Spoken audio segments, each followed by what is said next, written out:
Good morning, good morning, good morning. This is for all my single mamas out there. Hey, single mama who's been doing it all. I'm sitting here thinking about you, the warrior woman, the early riser, the late night warrior, the one who doesn't complain but carries the weight of a whole household like it's a feather. You've given your time, your tithe, your tears, and sometimes even your peace. And yet, you still keep going. But let me say this with all the love and fire in my belly. Put that tithing money to the side this season. Yep, I said it. Put that tithe money to the side.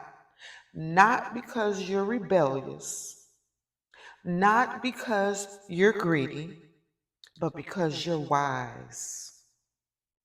The same pastor who told you to put your money, your tithe, on a credit card was comfortable enough watching you sow and struggle. But as a coach, a mother, a sister in Christ, and someone who knows what it's like to give until empty, I'm telling you, turn that tithe into a self care retreat. Take your babies on a vacation, rest, laugh again, let the sun kiss your cheeks, and the water remind you that you were never meant to drown in bills, burnout, or blind obedience. God sees your sacrifice, and guess what? He delights in your joy. It's okay to say no to guilt and yes to grace. It's okay to redirect your giving toward your healing. You are not robbing God when you restore what's been robbed from you, your joy, your energy, your presence. So this month and for the rest of the year, save that envelope, book that trip, rent that Airbnb, get the swimsuits, pack the snacks, and go somewhere.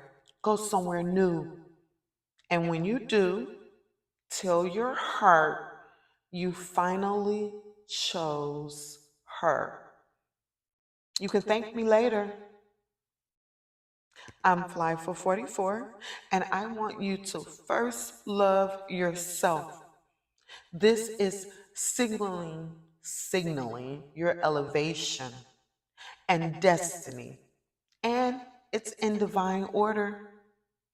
When a single mother chooses to redirect her time toward a family self care retreat or travel experience, the ripple effects are far reaching for her, her children, and even her community. Yes, it's benefits to taking a vacation instead of tithing for all involved.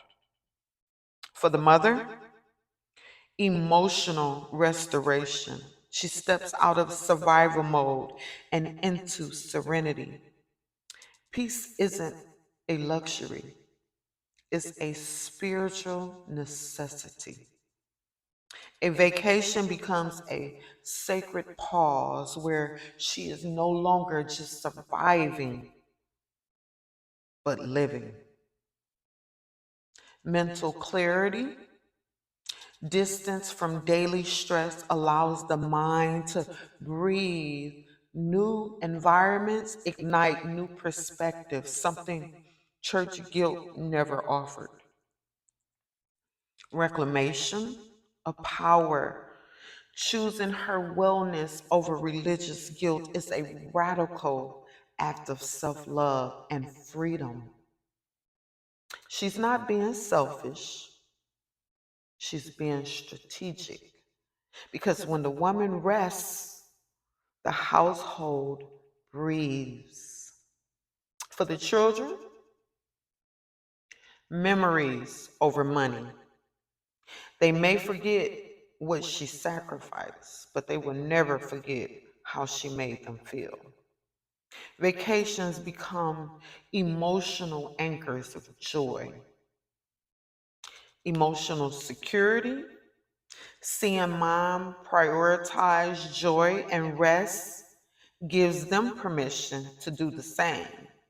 And, well, now and when they become adults, you're raising whole humans, not just behaved kids, breaking cycles. They grow up loving God, not resenting Him. Why? Because their mother didn't preach poverty in the name of faith.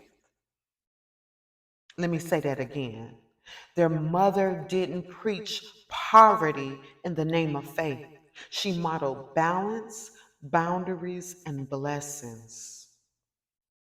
For the community and church, accountability is reintroduced.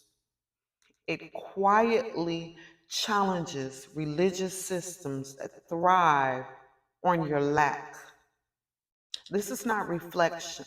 This is not rebellion. It's my reflection and it's reformation, reform.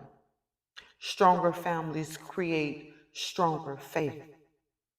Whole families bring more to the table than tired tithers. Healthy people serve with joy, not obligation. A new gospel emerges, a gospel of restoration, not restriction. A gospel that says, Beloved, I pray that you prosper and be in good health, even as your soul prospers. Final truth, this isn't about abandoning faith. It's about embodying it. Jesus, Jesus withdrew to rest. God mandated Sabbath. Even the lamb was given rest every 7 years. So, mama, if even God rested, why shouldn't you? You are not disobeying the word. You are walking in wisdom.